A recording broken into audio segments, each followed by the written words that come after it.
குவைத்ல ஏற்பட்ட தீ விபத்துல இப்ப வரைக்கும் 53 இந்தியர்கள் உடல் கருகி உயிரிழந்திருக்கிறாங்க. அதுலயும் குறிப்பா 53 பேர்ல தமிழ்நாடு மற்றும் கேரளாவை சேர்ந்தவர்கள், வட இந்தியாவை சேர்ந்தவர்கள், தமிழ்நாட்டிலையும் குறிப்பா ராமநாதபுரத்தை சேர்ந்தவர்களும் இருக்காங்க அந்த உடல் கருகி உயிரிழந்தவர்கள் அப்படின்ற தகவல்கள் வெளியாகி இருக்கு.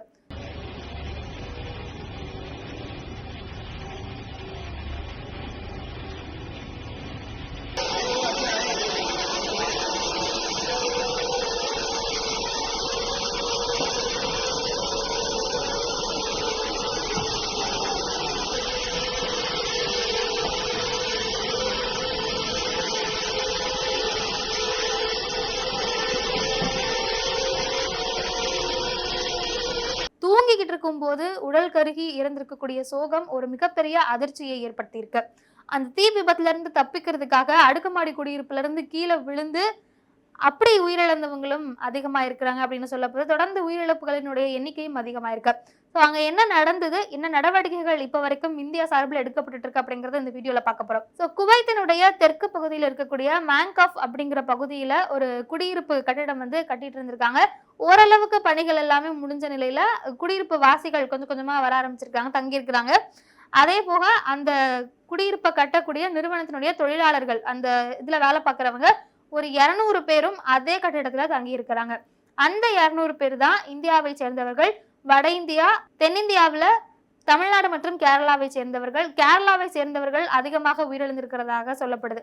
ஸோ இப்படி இவங்க 200 பேரும், அது போக அந்த குடியிருப்புல வசிக்கிறவங்களும் அங்க இருந்திருக்கிறாங்க. இந்த நிலையில தான் குவைத்தினுடைய நேரப்படி அதிகாலை ஒரு 4:30 மணி அளவுல அந்த குடியிருப்பு கட்டிடத்தினுடைய பேஸ்மெண்ட் தரைத்தளத்துல வந்து தீ விபத்து ஏற்பட்டிருக்கு. அது ரொம்ப வேகமா மேல வரைக்கும், கிட்டத்தட்ட 6 மாடி குடியிருப்பு, அது அடுக்குமாடி குடியிருப்பு, அதுல ஃபுல்லா ஸ்ப்ரெட் ஆகி நிறைய பேர் வந்து உடல் கருகி, யாராலுமே வந்து பெருசா வெளியவும் வர முடியல. ஏன்னா நைட் அப்படிங்க எல்லாரும் தூங்கிட்டு இருந்திருக்காங்க. அந்த புகை மூட்டத்துல யாருக்கும் பெருசா வெளியே வர்றது கண்ணும் சரியா தெரியல, இரவு நேரம் அப்படிங்கிறதுனால. அது மட்டும் இல்லாம அந்த புகைக்கு நடுவில் அவங்களால வெளியே வர முடியாம மூச்சு முட்டியும் உடல் கருகியும் நிறைய பேர் உயிரிழந்திருக்கிறாங்க.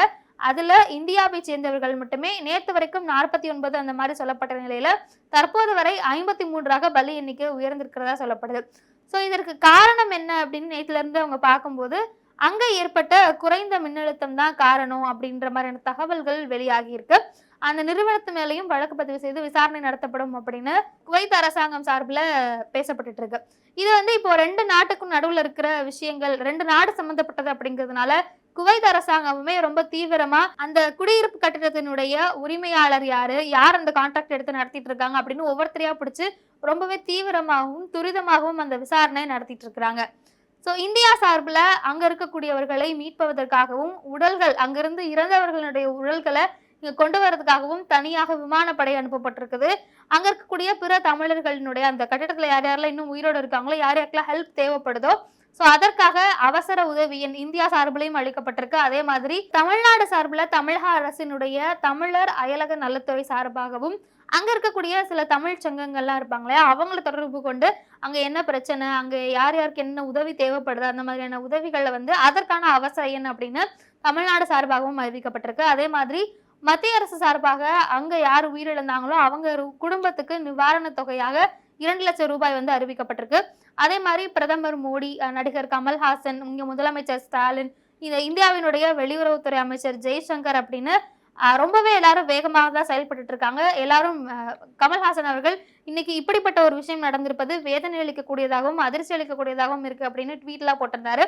பிரதமர் மோடியுமே நேற்று ஒடிசா மற்றும் ஆந்திராவில் முதல்வர்களினுடைய பதவியேற்பு விழாவை முடிச்சுட்டு உடனே இது தொடர்பான அவசர கூட்டத்தையும் கூட்டி அங்க என்ன மாதிரி நடவடிக்கைகள் எடுக்கணும் அப்படின்னு அங்க இருக்கக்கூடிய இந்தியாவுக்கான வெளியுறவுத்துறை அமைச்சகமும் தொடர்பு கொண்டு, ஸோ அங்க அவர் வந்து உடனே அந்த பகுதிக்கு போய் ஸ்பாட்ல விசிட் பண்ணி யார் யாருக்கு என்னென்ன பாதிப்பு, எத்தனை பேர் பாதிக்கப்பட்டிருக்கிறாங்க, அங்க வந்து தீவிர சிகிச்சை யார் யாருக்கெல்லாம் தேவைப்படுது, அவங்கள பக்கத்துல இருக்க ஹாஸ்பிட்டல் கொண்டு போறது, ஹாஸ்பிட்டல்ல இருந்து அவங்களுக்கு என்னென்ன மாதிரியான உதவிகள் தேவைப்படுது அப்படிங்கிறத தொடர்ந்து அங்க வந்து முன்னெடுத்து பண்ணிட்டு இருக்கிறாங்க.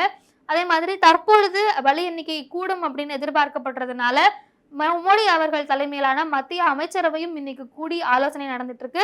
இங்க இருந்து ஒரு விமானப்படை அங்க இருந்து கருகிய உடல்களை மீட்டு தமிழ்நாட்டுக்கும் கேரளாவுக்கும் இந்தியாவுக்கும் கொண்டு வருவதற்காக விமானப்படை இங்கிருந்து அங்க சென்றிருக்கு. ஸோ குவைத்ல நடந்த இந்த ஒரு சம்பவம் மிகப்பெரிய அதிர்ச்சியை ஏற்படுத்தியிருக்கு. புதிதாக பதவியேற்றிருக்கக்கூடிய மோடி தலைமையிலான அரசு துரிதமா இதை வந்து நடவடிக்கை எடுத்து வேகமா பண்ணிட்டு இருக்கிறாங்க. புதிதாக வந்த மத்திய வெளியுறவுத்துறை இதுக்கு முன்னாடி அவர் இருந்தாலுமே கூட பதவியேற்ற உடனே இந்த ஒரு விஷயம் அப்படிங்கிறது அவங்களுக்குமே கொஞ்சம் சேலஞ்சிங்கா இருக்கு. தொடர்ந்து அதற்கான வேலைகளை பண்ணிட்டு இருக்காங்க. இதுல இன்னொரு சோகமான விஷயம் என்ன அப்படின்னா, அங்க இருக்கக்கூடியவர்கள் அதிக அளவு உடல் கருகினால யார் அப்படிங்கறத அடையாளம் கண்டுபிடிக்க முடியாத அளவுக்கு கூட இருக்கிறாங்க. அதனால அதற்கான டிஎன்ஏ பரிசோதனைகளும் செய்யப்படும் அப்படின்னு அறிவிப்பு வெளியாயிருக்கு. எல்லாருக்குமா கிட்டத்தட்ட 40லிருந்து 50 பேர் உயிரிழந்திருக்காங்க அப்படின்னு சொல்லும் பொழுது இன்னும் அதிகாரப்பூர்வமான தகவல்கள் வராதனால 40லிருந்து 50 பேர் அப்படிங்கும்போது எல்லாருக்குமா அப்படின்னு கேட்டா இல்ல. யாருடைய உடல் வந்து ரொம்பவே அடையாளம் காண முடியாத அளவுக்கு இருக்கோ அவர்களுக்கு டிஎன்ஏ பரிசோதனை செய்து அவங்களுடைய குடும்பத்தாரிடம் உடல்கள் ஒப்படைக்கப்படும் அப்படின்னு தகவல்கள் வெளியாகி இருக்கு. ஸோ இன்னும் தமிழ்நாட்டில இருந்து யாரு இன்னும் இருக்கிறதுக்கான வாய்ப்புகள் இருக்கு. தமிழ்நாடு அது தொடர்பாக என்ன நடவடிக்கை எடுக்க போறாங்க, மத்திய அரசு இன்னும் வேகமா நடவடிக்கை எடுக்க போறாங்களா, என்ன நடக்க போகுது அப்படிங்கறத அடுத்த வீடியோக்களை தெரிஞ்சுக்கலாம்.